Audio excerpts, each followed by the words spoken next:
My first question is for Cassie. How involved were you with the production on set? I was not very involved with the production on set. I was somewhat involved with, I was definitely involved with casting. And I was definitely involved with sort of talking with McG about things like sort of overall tone and, definitely, he would call me, but you got to realize that every episode is directed by a different director. And there's no way for me to meet them all or like establish a relationship with them. So they work with the writer's room that's, there, and when I got on set, they were like, hey, here's Clary's bedroom. And I was like, looks great. Here's the institute. Looks great. And they were like, here's the nuclear reactor. And I was like, well, I don't know what that's for, but okay. So there's a good amount of it that I know. And then there's a amount of it that's clearly largely the showrunner's vision and where they've decided to kind of take the characters and what they've decided to do. So I think that as a readership, we're definitely going to be taken on a ride. Yeah, I think that's fairly put. And I think what people got to understand is, she wrote the books.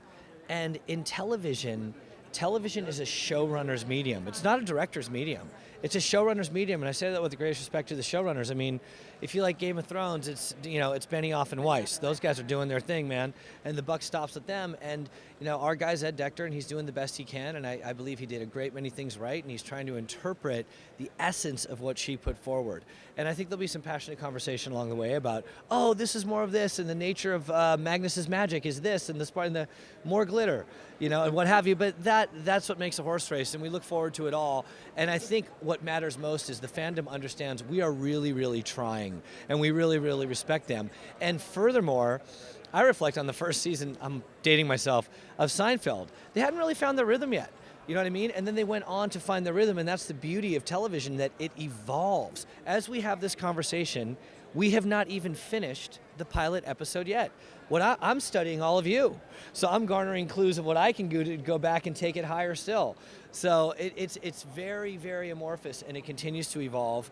And if we don't like it, I suggest we tackle Ed Decter. That's great.